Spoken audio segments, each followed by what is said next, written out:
रब्बिल आलमीन वस्सलातु वस्सलामु अला सय्यदिल अंबिया'i वल मुरसलीन अम्मा बअद फ़अऊज़ु बिल्लाहि मिनश शैतानिर रजीम बिस्मिल्लाहिर रहमानिर रहीम अस्सलातु वस्सलामु अलैका या सय्यदी या रसूल अल्लाह व अला आलिका व अस्हाबिका या सय्यदी या हबीब अल्लाह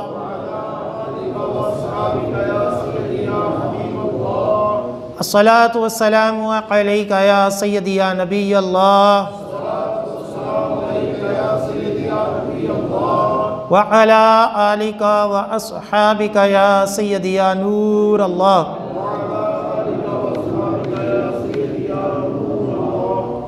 नवैतु सुन्नतल इतिकाफ अल्हम्दुलिल्लाहि अज़्ज़ वजल। हम नमाज जुमा के लिए हाज़िर हुए हैं।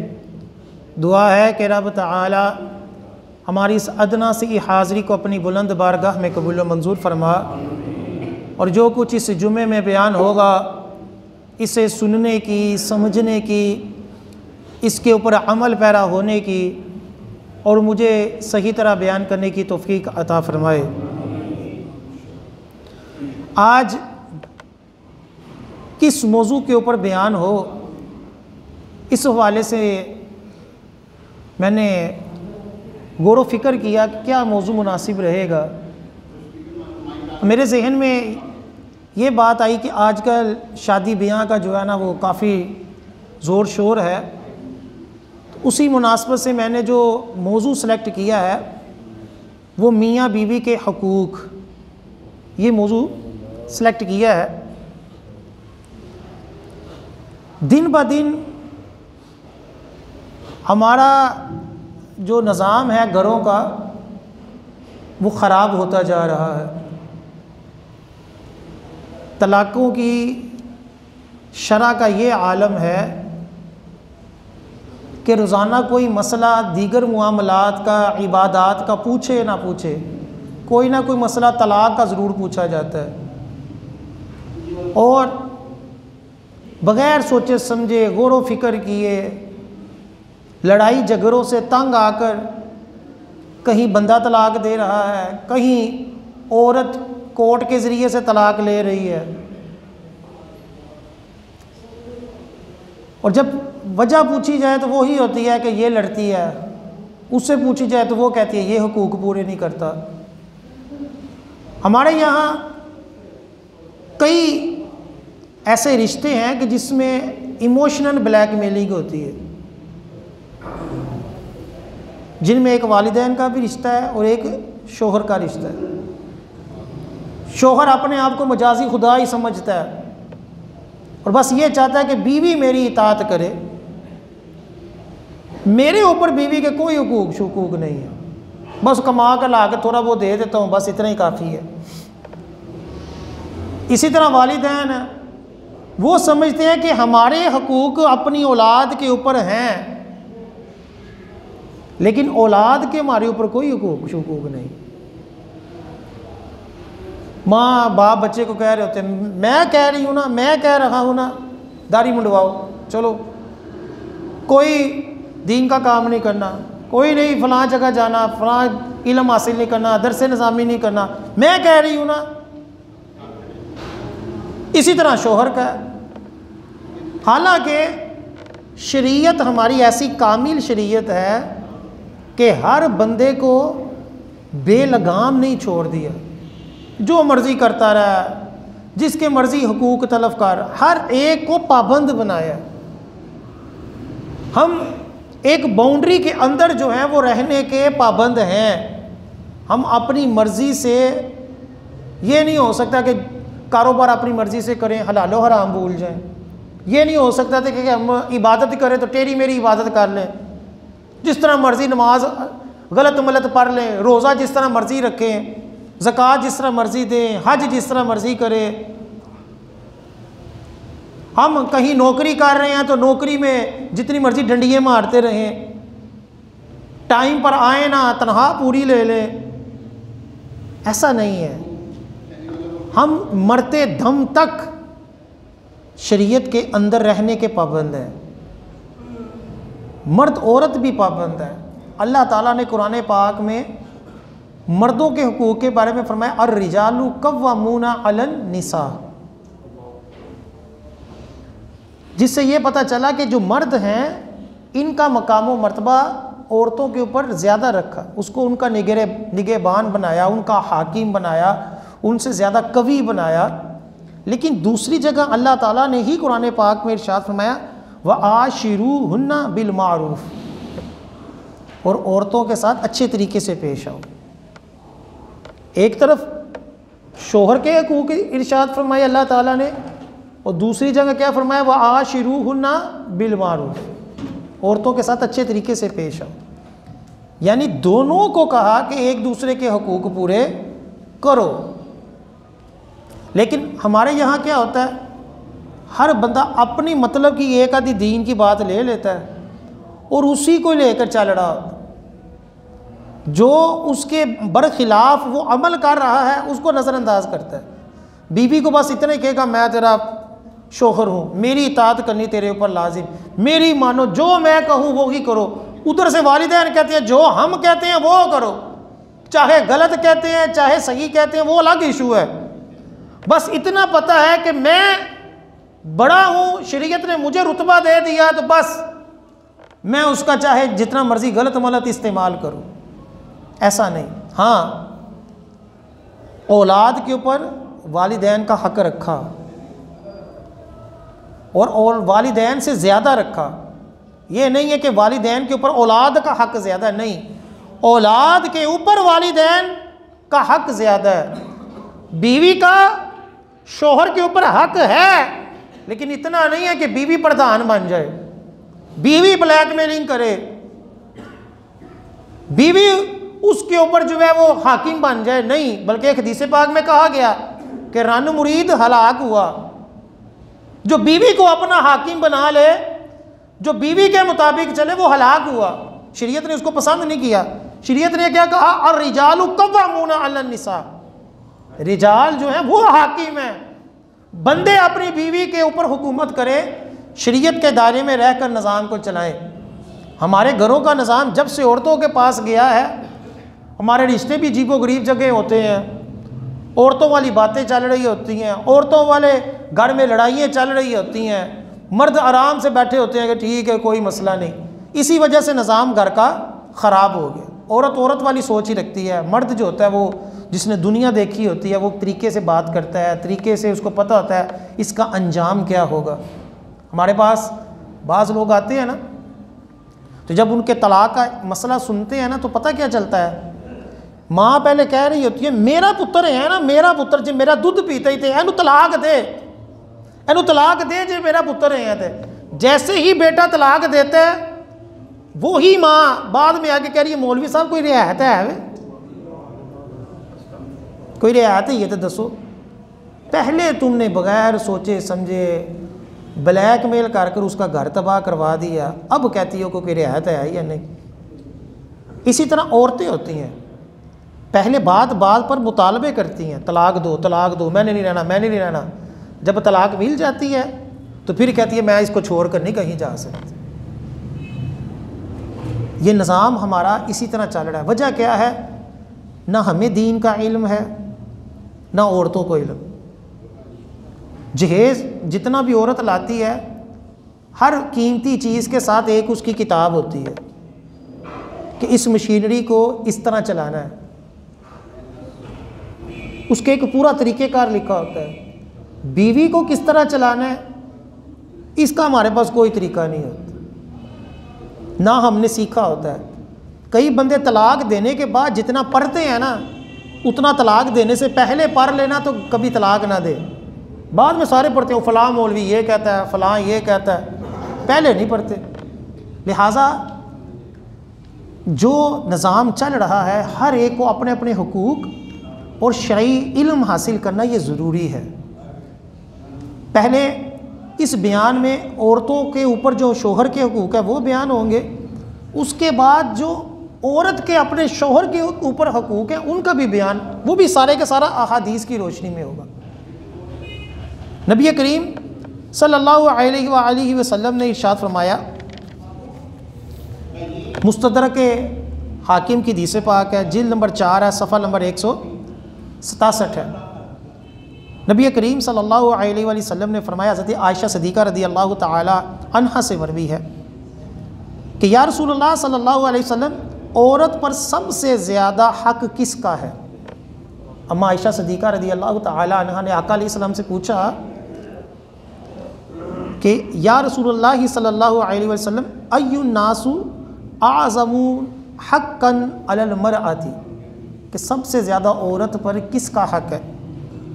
नबी करीम सल्लल्लाहु अलैहि वसल्लम ने इरशाद फरमाया, ज़ौजुहा, उसके शौहर का हक़ उस पर ज़्यादा है।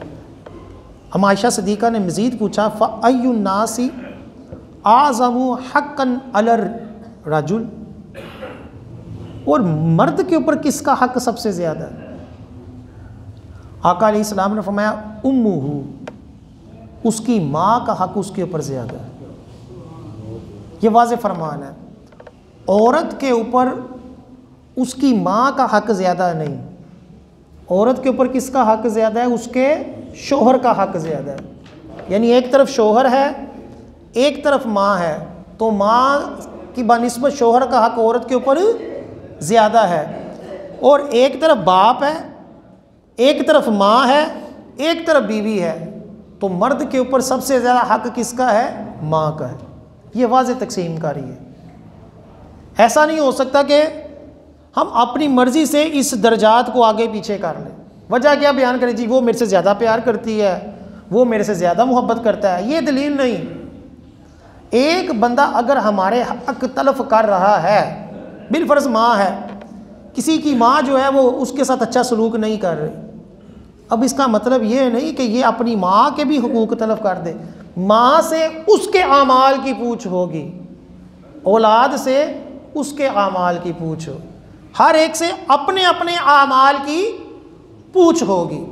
हर बंदा ये देखे कि जो मेरे ऊपर हक़ है वो मैंने अदा किया है या नहीं किया।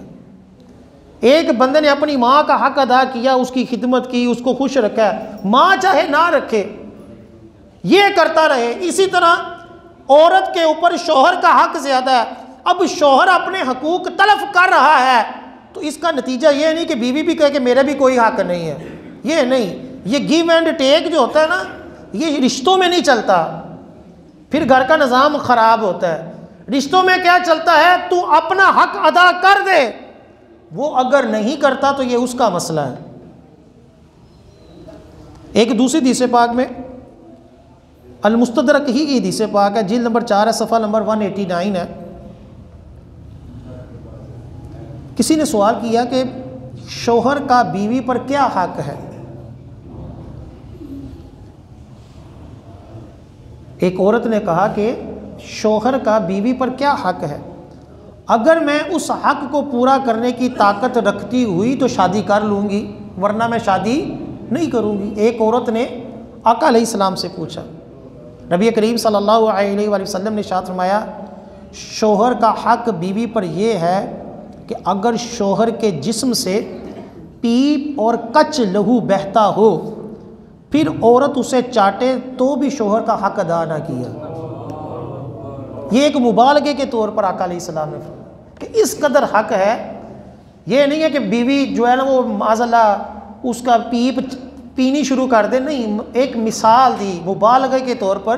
इस कदर हक़ है कि इतनी ज़्यादा खिदमत भी कर ले तब भी बीवी ये नहीं कह सकती कि मैंने अपने हक़ पूरे कर दिए, अब मेरे ऊपर किसी शौहर का हक़ कोई नहीं है। इसी तरह बेटा अपनी माँ की जितनी मर्जी खिदमत कर ले तब भी ये दावा नहीं कर सकता कि मैंने अपनी माँ का हक़ पूरा कर दिया, बल्कि क्या है, वो हुकूक इस कदर ज़्यादा है कि वो ख़त्म नहीं हो सकते। फिर आका अलैहिस्सलाम ने फरमाया, अगर आदमी का सजदा करना अल्लाह के सिवा दुरुस्त होता, अल्लाह के सिवा किसी को सजदा करना दुरुस्त होता, तो मैं औरत को हुक्म देता कि अपने शौहर को सजदा करे। ये जो लफ्ज़ मुजाजी खुदा है ना, वो इसी से निकाला गया है, हालांकि शरा ने ये लफ्ज़ हमें नहीं दिया। मुजाजी खुदा का लफ्ज़ हमें शरीयत ने नहीं दिया, ये हम लोगों ने अपने पास से मशहूर कर लिया है। शोहर मुजाजी खुदा, हालांकि ये मुनासिब लफ्ज़ नहीं है। खुदा की ज़ात सिर्फ एक ही है, तो बेहतर है कि ऐसा जुमला ना बोले, लेकिन वो इसी से निकाला गया है। यहाँ आका अलैहिस्सलाम ने क्या फरमाया कि अगर अल्लाह के अलावा किसी को सजदा करना दुरुस्त होता तो मैं किसको सजदा करने का हुक्म देता? औरत को हुक्म देता कि वो शोहर को करे। पता चला कि अल्लाह के सिवा किसी पीर को, किसी मौलवी को, किसी कब्र को, किसी भी मुक़द्दस चीज़ को सजदा करना जायज़ नहीं है। यही अकीदा अहले सुन्नत है। ये जाहिल लोगों के आमाल जो है वो हमारे खाते डालकर, तो कई बद मज़हब जो होते हैं वो यही मशहूर कराते, देखो जी ये सुन्नियत है। हम हदीस पाक खुद बयान करते हैं कि अल्लाह के सिवा किसी को किसी तरह का भी सजदा जायज़ नहीं है। सजदा ताज़ीमी पहली उम्मतों में था, ताज़ीम के तौर पर सजदा करना, जैसे फ़रिश्तों ने हज़रत आदम अलैहिस्सलाम को किया। उम्मत मुहम्मदिया में ऐसा सजदा नहीं है। अगर सजदा होता तो सिर्फ़ किसके लिए होता? औरत के लिए होता कि वो अपने शोहर को सजदा करे। जब आका अलैहिस्सलाम ने इतना जो है वो कुछ बताया उस औरत को, तो उस औरत ने कहा, उस ज़ात की कसम जिसने आपको हक़ के साथ भेजा है, मैं सारी ज़िंदगी निकाह नहीं करूँगी। क्यों? कि इतने ज़्यादा शोहर के हकूक़ हैं कि मैं अदा नहीं कर सकती। एक हदीस पाक में फरमाया, यही मुस्तदरक की हदीस पाक है, जिल्द नंबर 4 है, सफ़ा नंबर 190 है। नबी करीम सल्लल्लाहु अलैहि वसल्लम ने इरशाद फरमाया, वला तजिदु इमराअतुन हलावतल ईमानी हत्ता तुअद्दिया हक्का ज़ौजिहा,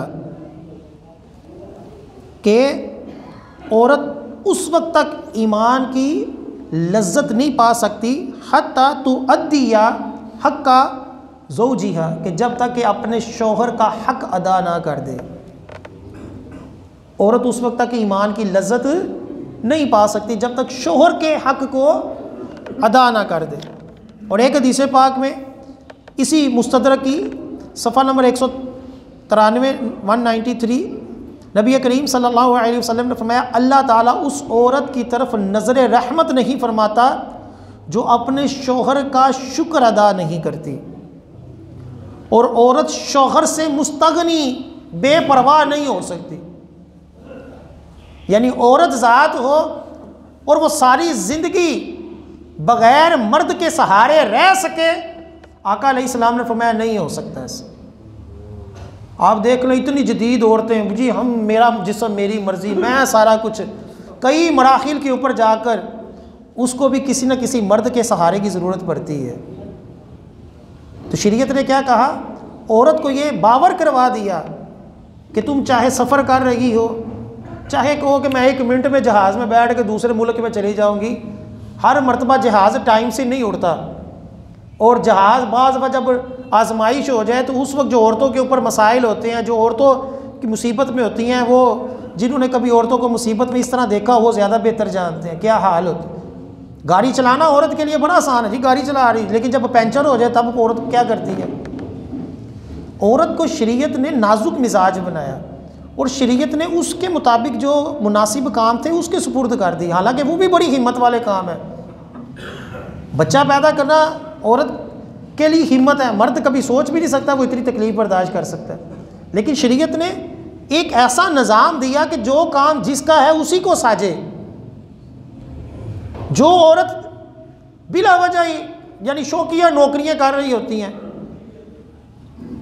तो कभी दुनिया ने उसको मुलाहिजा किया हो तो बच्चा पेट में होता है, हाथ में फाइलें पकड़ी होती हैं और सीढ़ियाँ चढ़ रही होती हैं मुश्किल से। शरीयत ने क्या कहा था कि घर में सुकून से बैठो, तुम्हें मर्द खिलाए। औरत कहती है नहीं जी मैंने खिलाना है, मैंने खुद कमाना है।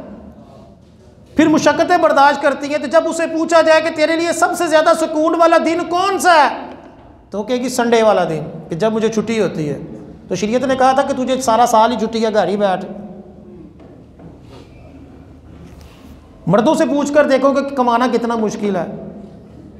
लेकिन इस्लाम ने एक निज़ाम दिया, ये आका का फरमान है कि औरत कभी अपने शोहर से बेपरवाह नहीं हो सकती, बगैर शोहर की ज़िंदगी गुजार ले, ऐसा नहीं होता। और जो अपने शोहर की नाशुक्री करे, उसके हकूक़ अदा ना करे, आका अलैहिस्सलाम ने फरमाया अल्लाह ताला उसके ऊपर नज़र रहमत नहीं फरमाता। और एक हदीस पाक में आका अलैहिस्सलाम ने फरमाया जो शोहर अपनी बीवी को सोहबत के लिए बुलाए तो आका अलैहिस्सलाम ने फरमाया कि वो ज़रूर उसके पास जाए, अगरचे तनूर के ऊपर बैठी हो, यानी रोटियां पका रही हो, बड़ा अहम काम कर रही हो, लेकिन जब शौहर बुलाए तो फिर उसके पास जाए। ये ताकीदी हुक्म, लाजमी हुक्म दिया। और दूसरी हदीस पाक बुखारी शरीफ की जिल्द नंबर 7 सफ़ा नंबर 30, उसके अंदर आका अलैहिस्सलाम ने फरमाया शौहर ने बीवी को बुलाया बिस्तर पर, उसने इनकार किया और शौहर ने नाराज़गी के साथ रात गुजारी तो सुबह तक फरिश्ते उस औरत के ऊपर लानत करते रहते हैं। कई घरों का जो निज़ाम है ना, वो सिर्फ इसी वजह से तबाह है कि जब शौहर बीवी को बुलाता है तो बीवी नखरे करती है, जिसकी वजह से शौहर दूसरी शादी करता है या शौहर जो है फिर इससे खलासी करता है। एक बहुत बड़ी तादाद ऐसी है। वजह क्या है? वो आंटियों ने जहन में डाल दिया मेरा जिस्म मेरी मर्ज़ी, मैं जहाँ मर्ज़ी बदकारी करूँ वो ठीक है, लेकिन शौहर के पास क्यों आऊँ भाई, मेरा जिस्म मेरी मर्ज़ी। उसको नेगेटिव इस्तेमाल किया गया, जिसका नतीजा क्या हुआ, हमारी जो 2 क्लासें जमातें पढ़ने वाली औरतें हैं या इस तरह के जो अय्याश लोग हैं, उन्होंने औरतों को जो है वो ऐसा बना दिया कि जैसे वो पता नहीं क्या है, वो ही हाकिम बन गई हैं। सेकुलरिज्म में यही कुछ होता है, दहरियत का निज़ाम यही है कि औरत चाहे जालिम भी हो उसकी फेवर कर दो, बस उसको खुश रखो, जिसकी वजह क्या होती है, औरत फिर मुआशरे का निज़ाम ख़राब करती है। शरीयत ने क्या कहा कि मुआशरे का निज़ाम मर्द के हाथ में रखा जाए और मर्द को पाबंद किया तो उन्हें शरीयत के मुताबिक रहना है। सेकुलरिज्म ने क्या निज़ाम बनाया कि सारा कुछ औरत ही मालिक है, वो जिसके मर्ज़ी शिकायत लगाए, जिसके मर्ज़ी बारे में पुलिस में रिपोर्ट लिखवा दे, बस शौहर को जो है वो पकड़ लो, उसको तंग करो। बीवी नतीजे में क्या हुई, बीवी शरीयत की हदूद से पार हो गई, उसने कहा मैं आज़ाद हूँ। ये जो सोच होती है ना मैं आज़ाद हूँ, ये बंदे को फिर शैतान वाला काम करवाती है। शैतान ने भी यही कहा था मैं आज़ाद हूँ, क्यों सजदा करूँ। हम आज़ाद नहीं हैं, हम शरीयत के पाबंद हैं। हम उसी के मुताबिक रहेंगे तो हमारा दीन भी सलामत रहेगा, हमारा मुआशरा भी सलामत रहेगा। एक हदीस पाक में नबी करीम सल्लल्लाहु अलैहि वसल्लम ने फरमाया, मुस्नद अहमद की, तिरमिज़ी की, इब्ने माजा की हदीस पाक है, नबी करीम सल्लल्लाहु अलैहि वसल्लम ने फरमाया कि जब दुनिया में औरत अपने शौहर को ईज़ा देती है, तकलीफ़ देती है, तो जो जन्नत की बड़ी आँख वाली हूर होती है, हूरे ऐन कहा जाता है उसको, हूरे ऐन, बड़ी आँख वाली हूर, खूबसूरत हूर, वो कहती है कि तेरा जो है वो बुरा हो, तू इसको ईज़ा देती है, ये तेरे पास मेहमान है, अनकरीब ये हमारे पास आएगा। और एक हदीस पाक में नबी करीम सल्लल्लाहु अलैहि वसल्लम ने फरमाया, शुअबुल ईमान की हदीस पाक है, जिल्द नंबर 11 सफ़ा नंबर 94, आका अलैहिस्सलाम ने फरमाया 3 शख्स की नमाज कबूल नहीं होती, 3 लोगों की नमाज कबूल नहीं होती। नंबर 1 अल अब्दुल आबिक, भागा हुआ गुलाम। पहले ज़मानों में गुलाम होता था ना किसी बंदे का, तो वो उसको छोड़कर अगर भाग जाता था तो शरीयत ने इसको हराम करार दिया और फरमाया कि जो भागा हुआ गुलाम होगा अपने आका से आज़ाद हुए बगैर, उसकी कोई इबादत कबूल नहीं है, यहाँ तक कि वो अपने मालिक के पास वापस आ जाए। नंबर 2 वस्सकरानु हत्ता यसहू, और नशे वाला बंदा जब तक कि वो नशे से वापस ना आ जाए, नशे में जब तक है उसकी नमाज कबूल नहीं। और हदीस पाक में कहा गया कि जो शराब पिएगा 40 दिन तक उसकी कोई इबादत कबूल नहीं हो, 40 दिन तक। नंबर 3 फरमाया वल मरअतु अस्साखितु अलैहा ज़ौजुहा हत्ता यरदा। और तीसरे नंबर पर वो औरत जिसका शौहर उससे नाराज़ हो किसी शरई वजह के से, ऐसा नहीं बिला वजह ही नाराज़ हो गया, किसी गुनाह के ऊपर ही नाराज़ हो गया, नहीं, एक जायज़ काम औरत को कहा और उसने जब नहीं किया और वो उसके ऊपर नाराज़ हुआ, आका अलैहिस्सलाम ने फरमाया जब तक वो शौहर राज़ी ना होगा उस औरत की इबादत कबूल नहीं होगी। ये मतलब नहीं है कि हम बीवी को कहें कि जी नमाज छोड़ दो, वो कहे मैं नहीं छोड़नी, तो मैं कहूँ मैं नाराज़ हो गया हूँ, ऐसा बंदा नाराज़ ही रहे। क्या एक जायज़ काम जो औरत के ऊपर लाजिम है, जिसकी इताअत का शौहर ने, जो शरीयत ने जो औरत को हुक्म दिया है उसको ना करे और उसकी वजह से शौहर नाराज़ हो जाए। बाज़ दफ़ा होता है कि शौहर मशवरतन कुछ कह रहा होता है कि ऐसा कर लें, बीवी अगर इनकार कर दे तो उसमें कोई मसला नहीं, लेकिन एक ऐसा हुक्म जिसके ना करने पर शौहर नाराज़ हो जाए,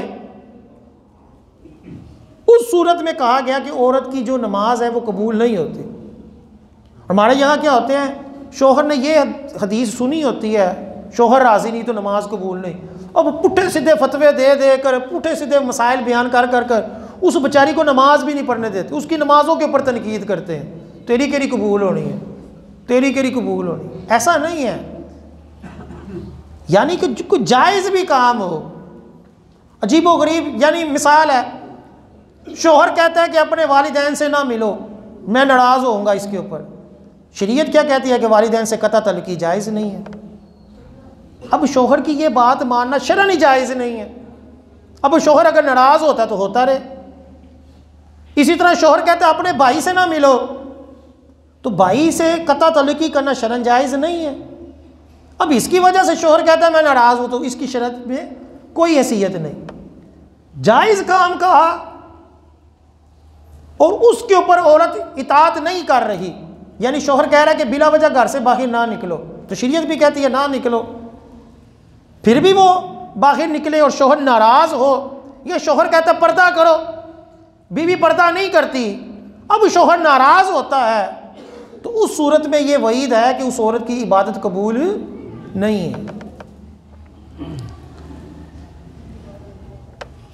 एक हदीस पाक में एक औरत ने आका अलैहिस्सलाम की बारगाह में आकर अर्ज़ की कि मा हक़्क़ु ज़ौजी अला इमरातिही, कि औरत के ऊपर उसके शौहर का क्या हक़ है। मुस्नद अबू दाऊद त्यालसी की ये हदीस पाक है, जिल्द नंबर 3 है, सफ़ा नंबर 457 है।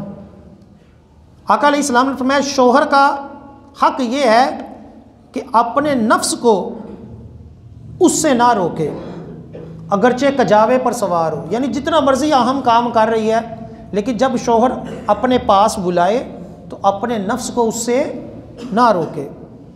फिर फरमाया बग़ैर इजाज़त शौहर किसी चीज़ को सदका ना करे, यानी शौहर का पैसा पड़ा हुआ है, बीवी जो है वो उसको सदके कर रही है, ऐसा जायज़ नहीं। हाँ, अपने माल से सदका करे तो ठीक है, शौहर के माल से बग़ैर इजाज़त, हाँ जब शौहर ने इजाज़त दी हो कि चलो थोड़ा बहुत सदका कर दें ठीक है, लेकिन अगर शौहर ने बेचारे ने बिलफर्ज 1000 रुपया सदक अपना संभाल के रखा हुआ नोट के चलो मेरे पास ज़रूरत में काम आएगा, बीवी उसमें से 500 रुपया सदका कर दे, तो शरीयत ने मना किया कि पहले इजाज़त लो। आका अलैहिस्सलाम ने फरमाया अगर ऐसा करे तो गुनाहगार होगी और कोई अजर ना मिलेगा।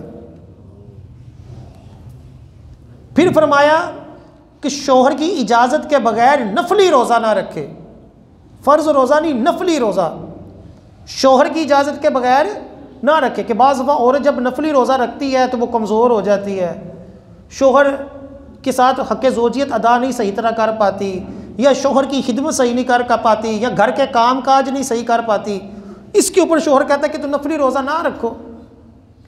अगर फिर भी रखेगी तो शरीयत ने, नबी करीम सल्लल्लाहु अलैहि वसल्लम ने फरमाया कि वो गुनाहगार है।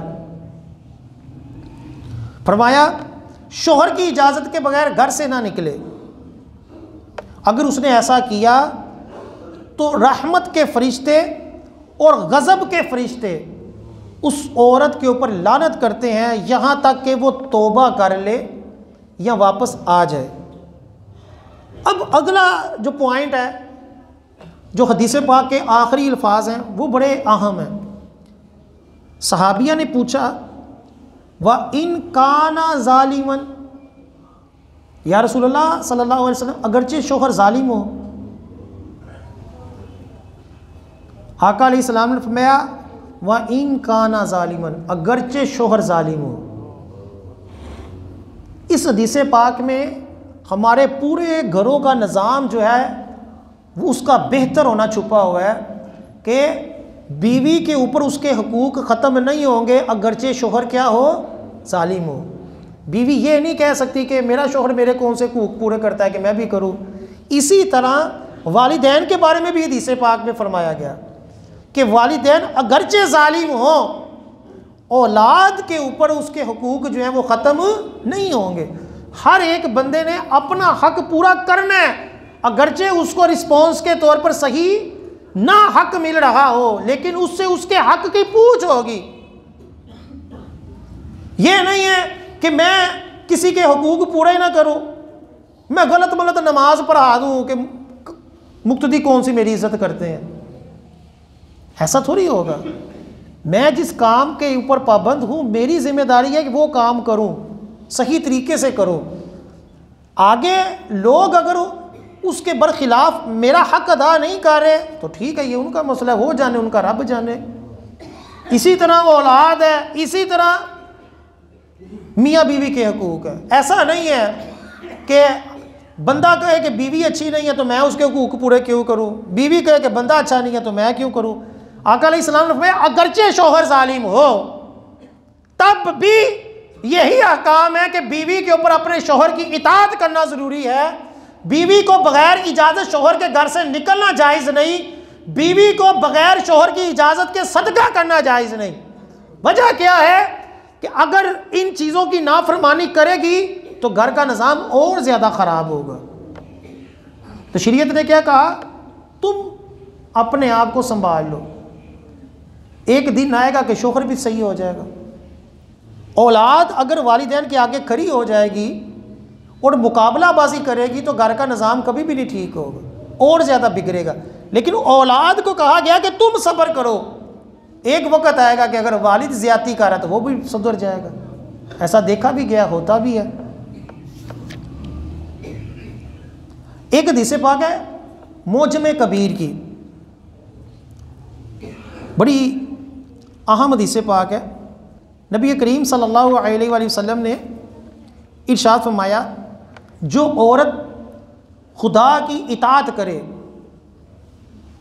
पहले किसकी इताअत है, खुदा की। हर जगह ये याद रखें, हमारे यहाँ जो है ना, ये 2 नंबर बंदे, ये सेकुलर, ये बेनमाजी लोग एक ही रट्टा मारते हैं, हुकूकुल इबाद पूरे होने चाहिए, हुकूकुल्लाह की खैर है। हालांकि ऐसा नहीं है कि माज़अल्लाह बंदों का इतना रुतबा हो गया कि उनके हुकूक का ज़्यादा लिहाज है, अल्लाह की हुकूक की बात ही कोई नहीं। ऐसा नहीं है, अल्लाह का हक सबसे बढ़कर है। हुकूकुल इबाद इस वजह से सख्त हैं कि इसके अंदर अल्लाह की भी नाफरमानी हो रही होती है, कि अल्लाह ने कहा कि ऐसा नहीं करना और बंदा उसकी भी नाफरमानी कर रहा है, और उसकी नाफरमानी की वजह से बंदों के हक भी तलफ हो रहे हैं। इस वजह से हुकूकुल इबाद को ज़्यादा सख्त करार दिया। ऐसा नहीं कि बंदा बेनमाजी हो जाए, बंदा खुदा को ही भूल जाए और एक ही तोते की तरह बात करता रहे कि जी बस हुकूकुल इबाद पूरे होने चाहिए। ये मौलवियों के ऊपर ख़ास तौर पर यही कसते हैं लोग जो बेनमाजी के टाइप के। शरीयत ने क्या कहा, अब ये देखिए औरत की बात हो रही है तो आका अलैहिस्सलाम ने फरमाया जो औरत अल्लाह की इताअत करे, सबसे पहले ये हक रखा, और शौहर का हक अदा करे और उसे नेक काम की याद दिलाए। ये नहीं कि शौहर को कहे कि कमाई थोड़ी है, रिश्वत ले, 2 नंबरी कर, मिलावट वाला माल बेच, पैसा चाहिए, मकान बनाना है, गाड़ी लेनी है। ऐसा नहीं, बल्कि क्या करे, उसको नेक काम याद दिलाए कि तुमने फ़लाँ जगह आज सदका करना था, तुमने फ़लाँ जगह ख़त्म पे जाना था, आपने फ़लाँ जगह ये अच्छा काम करना था, आपने वादा किया हुआ था कि वो फ़लाँ की मदद करूँगा। अल्लाह का हक अदा करे, शोहर का हक अदा करे, शोहर को नेक काम की याद दिलाए, फिर फरमाया अपनी इज्जत की हिफाजत करे। यह नहीं है कि शोहर के बाद यारों के साथ फ़ोन पर बातें कर रही हो, चैटिंगें कर रही हो। एक तादाद ऐसी भी है कि जो अपने शोहरों के साथ बेवफाई करती हैं। ऐसा नहीं, बल्कि क्या है, अपनी इस्मत की हिफाजत करे। फिर आका अलैहिस्सलाम ने फरमाया उसके माल में खयानत ना करे। ये नहीं है कि शोहर का घर में माल पड़ा तो अपने पेकियों को ही खिलाई जाए, अपने मेके ही खिलाई जाए, अपने भाइयों को खिलाई जाए, ऐसा नहीं। ये सारी चीज़ें जिस औरत में होंगी, नबी करीम सल्लल्लाहु अलैहि वसल्लम ने फरमाया उसके और शहीदों के दरमियान 1 दर्जे का फ़र्क होगा। फिर फरमाया अगर उसका शौहर भी नेक होगा और जन्नत में जाए तो अल्लाह ताला इन दोनों मियाँ बीवी को जन्नत में इकट्ठा कर देगा। और अगर शौहर जो है वो जन्नती ना हुआ तो अल्लाह ताला किसी शहीद के साथ इसको जन्नत में इकट्ठा कर देगा। किस औरत के लिए? जो ये करे। और तिरमिज़ी शरीफ की हदीस पाक है, जिल्द नंबर 3 सफ़ा नंबर 457, आका अलैहिस्सलाम ने फरमाया जो औरत इस हाल में फौत हुई कि उसका शौहर उससे राज़ी था, उससे खुश था, आका अलैहिस्सलाम ने ज़मानत दी कि वो औरत जो है वो जन्नत में दाखिल होगी, कि जिससे उसका शौहर राज़ी हो। ये और भी कई हदीसें हैं कि जिसमें औरतों के ऊपर जो मर्द के हकूक़ है वो बयान हुए। अब चंद हदीसें वो हैं कि जिसमें औरत के मर्द के ऊपर क्या हकूक़ है वो बयान करता हूँ इंशाअल्लाह अज़्ज़ा वजल। नबी करीम सल्लल्लाहु अलैहि वसल्लम की हदीस पाक है अबू दाऊद शरीफ की, जिल्द नंबर 2 है, सफ़ा नंबर 244। आका अलैहिस्सलाम ने फरमाया कि जब पूछा गया कि सहाबा ने पूछा हम पर बीवी का क्या हक है, हम पर बीवी का क्या हक है, आप अलैहिस्सलाम ने फरमाया उसे वो खिलाओ जो तुम खाते हो, जो खुद पहनते हो उसे भी पहनाओ, यानी अच्छा लिबास, अच्छा खाना अगर खुद खाते हो तो अपनी बीवी को भी खिलाओ और पिलाओ। फिर फरमाया उसके चेहरे पर ना मारो, उसे कबीहा ना कहो, बदसूरत, उसके ऊपर तंज ना करो, उसके ऊपर तनकीद ना करो, और उसे अपने घर के अलावा किसी और जगह ना छोड़ो। ये नहीं है कि औरत को घर से बात बात पर निकाल दो, चल जा माँ बाप के घर जा, नहीं। ना ये कि उसके ऊपर लान तान करो, ना ये कि उसके चेहरे के ऊपर मारो, ना ये कि उसको भूखा प्यासा रखो, ना ये कि उसको फटे पुराने कपड़े दो, नहीं। आका अलैहिस्सलाम ने फरमाया जो खुद खाते हो, जो खुद पहनते हो, वो सब अपनी जोजा को भी दो। और फिर आका अलैहिस्सलाम ने एक बड़ी प्यारी हदीस पाक इरशाद फरमाई, अल हाकिम की जिल्द नंबर 4 सफ़ा नंबर 191। आका अलैहिस्सलाम ने फरमाया तुम में से बेहतरीन मर्द वो हैं जो अपनी बीवियों के लिए अच्छे हैं। यानी एक मर्द अच्छा है या नहीं, आका अलैहिस्सलाम ने उसकी तारीफ़ ये रखी कि अपने घर वालों के साथ वो अच्छा है या नहीं। यकीन माने एक तादाद है जो मोहल्ले की सारी औरतों के साथ बड़े अच्छे तरीके से बोलते हैं, बड़े मीठे अंदाज में बोलते हैं, उनके सारे काम कर देते हैं, जी बाजी मैं ले आता हूँ, मैं कर लेता हूँ, ये कर लेता हूँ, सारे काम करते हैं। वो घर में जाकर वो बदमाश बन जाते हैं, जलाली बन जाते हैं, बात बात के ऊपर गाली गलोच करते हैं, बात बात के ऊपर औरत को जलील करते हैं, और बाहर इतने मीठे बने होते हैं कि बहुत अच्छा बंदा है। लेकिन आका ने क्या फरमाया, तुम में से बेहतरीन वो है जो अपने घर वालों के लिए अच्छा है। ये नहीं है कि हम सब के साथ प्यार मोहब्बत से पेश आएँ, तो जब बीवी की बात है हम कहें चलो इसकी खैर है, इसकी बात ही कोई नहीं। और कंजुल उमाल की एक बड़ी प्यारी हदीस पाक है, जिल्द नंबर 16 सफ़ा नंबर 379। हदीस पाक सुने,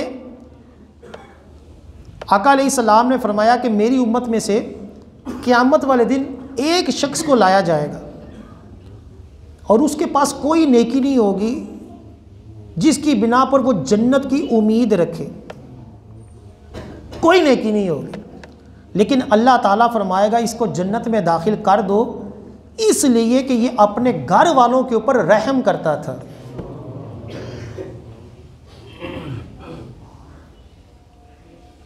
हम कहीं नौकरी करें ना तो बॉस ज़रा सी बात के ऊपर हमें जलील कर देता है, तो फिर हम आपस में कहते हैं कि यार अभी बॉस जो है वो नाराज़ हो जाता है, मेरी गलती भी नहीं सी यही कहते हैं ना। लेकिन जब हम ही घर जाते हैं तो बीवी अगर खाने में नमक तेज़ कर दे या बीवी कोई गलती कर दे तो उस वक्त हम भूल जाते हैं कि जो मेरे साथ सलूक हुआ था वो ज़्यादती वाला था या नहीं। उस वक्त हम फिर रहम नहीं करते। इसी तरह अगर हम बाहर तो अपने मुलाजिम को मुआफ़ कर देते हैं कि यार अमी छड़ के चला गया तो मेरा काम कौन करेगा, मेरी दुकान कौन संभालेगा, होता है ना। हम अपने मुलाजिम की छोटी मोटी बातें इग्नोर करते हैं कि छोड़ कर ही ना चला जाए। बीवी के बारे में हम ये नहीं सोचते कि यार ये भी मुझे छोड़कर जा सकती है, मेरे बच्चों का क्या बनेगा। उस वक्त हमारे दिल में रहम नहीं आता। लेकिन आका अलैहिस्सलाम ने फरमाया जिसके पास कोई नेकी ना होगी, सिर्फ एक नेकी है कि वो अपने घर वालों के ऊपर रहम करता है। रहम का मतलब ही यही होता है कि बंदा इग्नोर कर दे, कोई गलती कोई कोताही हो जाए उसको मुआफ़ कर दे। तो आका अलैहिस्सलाम ने फरमाया अल्लाह ताला उसको जन्नत में दाखिल फरमा दे। और एक हदीस पाक कंजुल उम्माल की जिल्द नंबर 16 सफ़ा नंबर 389 आका अलैहिस्सलाम ने फरमाया जो शख्स खुशी के साथ घर में दाखिल हुआ, खुशी के साथ, हमारे यहाँ बाज़ ऐसे घर के बदमाश होते हैं कि वो जब दाखिल होते हैं ना सारे घर वाले को सुनाटा पड़ता है, तो वो बू आ गया, वो चुप कर जाओ चुप कर जाओ, सारे चुप कर जाते हैं, कोई बात नहीं करनी, सहम जाते हैं। ये बहादुरी नहीं है, ये रोब नहीं है। मर्द का रोब ये होना चाहिए घर में कि उसके सामने कोई खिलाफ शरा काम ना हो, इतना रोब होना चाहिए। इतना ज़्यादा रोब नहीं होना चाहिए कि लोग उसके सामने मुस्कुरा भी ना सकें, कोई अपने दिल की बात भी ना कर सके। आका अलैहिस्सलाम क्या फरमा रहे हैं कि जो शख्स घर में खुशी के साथ दाखिल हुआ, कि जो मुस्कुराता हुआ दाखिल हो, घर वाले भी उसकी खुशी से मुस्कुरा उठें, खुश हो कि मेरा वालिद आ गया, बीवी खुश होकर कहे मेरा शौहर आ गया। आका अलैहिस्सलाम देखिए क्या फरमाते हैं, आका अलैहिस्सलाम फरमाते हैं जो खुशी के साथ घर में दाखिल हुआ, अल्लाह ताला इस खुशी से एक मखलूक को पैदा करेगा जो क़यामत तक इस्तिग़फ़ार करती रहेगी उस बंदे के लिए जो घर में खुश दिली के साथ दाखिल हुआ। यकीन माने हम ये काम कर लेना कि घर में दाखिल होते हुए सलाम करें, खुश तरीके के साथ हम बैठें, सबका हालचाल पूछें, यकीन माने हमारी कितनी परेशानियां दूर हो जाए। और बीवी भी ये समझ ले कि शौहर को मैंने मुस्कुरा कर मिलना है। आका अलैहिस्सलाम से जब पूछा गया ना कि बेहतरीन औरत कौन सी है, तो आका अलैहिस्सलाम ने फरमाया बेहतरीन औरत वो है कि जिसको देखा जाए तो वो बंदे को खुश कर दे, जब उसकी तरफ नज़र की जाए तो वो भी मुस्कुरा कर देखे और बंदे का दिल खुश हो जाए। ये नहीं है कि आगे उसका मुंह ही बना हो। यह औरत जब एक अच्छे तरीके से घर में बैठी हुई है और जब मर्द एंट्री डाले तो उसका मुंह बना हो बिला वजह ही। कई टेंशनें ऐसी होती हैं कि जहां हैं उनको वहीं रखेंगे तो हमारा निज़ाम चल जाएगा। यानी कारोबार के मसाइल हैं, उसको कारोबारी हद तक रखेंगे तो हम सुकून के साथ ज़िंदगी गुजार सकते हैं।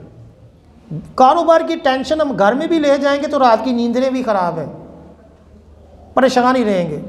इसी तरह घर की टेंशनें हम अगर कारोबार के अंदर डाल लेंगे तो कारोबार भी ख़राब होगा। जो मसला जिस जगह जिस रुतबे में है उसको उधर ही रखा जाए, अपने आप को रिलैक्स करें कि चलो यार ठीक है कल देखी जाएगी, ठीक है नुकसान हो गया चलो यार अल्लाह ताला खैर फरमाए। अगर उसी टेंशन को जाकर घर में भी रखेंगे तो फिर नतीजा क्या होगा, या ब्रेन हैमरेज होगा, या हार्ट अटैक होगा, या ब्लड प्रेशर हाई होगा। हमारी आए दिन मर्दों की तबीयतें ख़राब होने का वजह ही यही है कि एक टेंशन लेते हैं वो फिर उसको 24 घंटे अपने सर के ऊपर सवार कर लेते हैं। एक फितरती बात आती है, लेकिन अपनी ज़िंदगी का मगर एक मकसद बना लें कि अगर मुझे बाहर जो भी हुआ है, मुझे किसी ने जलील कर दिया, कुछ हुआ है, घर के अंदर जाकर मैं घर वालों को भी मायूस ना करूं। घर के अंदर एंट्री जो है वो खुश अखलाकी के साथ डालूं कि शरीयत ने इतनी बड़ी फजीलत दी कि खुश चेहरे के साथ जाएगा तो अल्लाह ताला ऐसी मखलूक को पैदा करेगा जो क़यामत तक उसके लिए मगफिरत की दुआ करती रहेगी। आका अलैहिस्सलाम ने अपने आखिरी वक्त में, बुखारी मुस्लिम की हदीस पाक है, आका अलैहिस्सलाम ने फरमाया कि मैं तुम्हें औरतों के बारे में वसीयत करता हूँ, मेरी वसीयत को कबूल फरमाओ कि उनके साथ अच्छा सलूक करो अपने आखिरी वक्त में। और मुस्लिम शरीफ की हदीस पाक में आका अलैहिस्सलाम ने फरमाया कि औरत जो है वो टेरी पसली से पैदा की गई है। हज़रत आदम अलैहिस्सलाम की पसली के साथ औरत को पैदा किया हज़रत हव्वा को। आका अलैहिस्सलाम ने फरमाया ये टेरी ही रहेगी, ये टेरी ही रहेगी, इसको सीधा करने की कोशिश करोगे तो ये टूट जाएगी, और इसका टूटना जो है वो तलाक है। यानी हम अगर कहें ना औरत 100/100 मेरे मुताबिक हो जाए, ऐसा कभी नहीं होता। जैसी मेरी सोच है, जैसी मेरी आदतें हैं, दुनिया में और किसी की नहीं। मैं जिस तरह दुनिया के मामलात में किसी चीज़ को बर्दाश्त करता हूँ, इसी तरह शरीयत ने कहा कि थोड़ी बहुत औरतों की भी बातें बर्दाश्त करो, इसको बिल्कुल सीधा करने की कोशिश करोगे तो क्या होगा, तलाक हो जाएगी।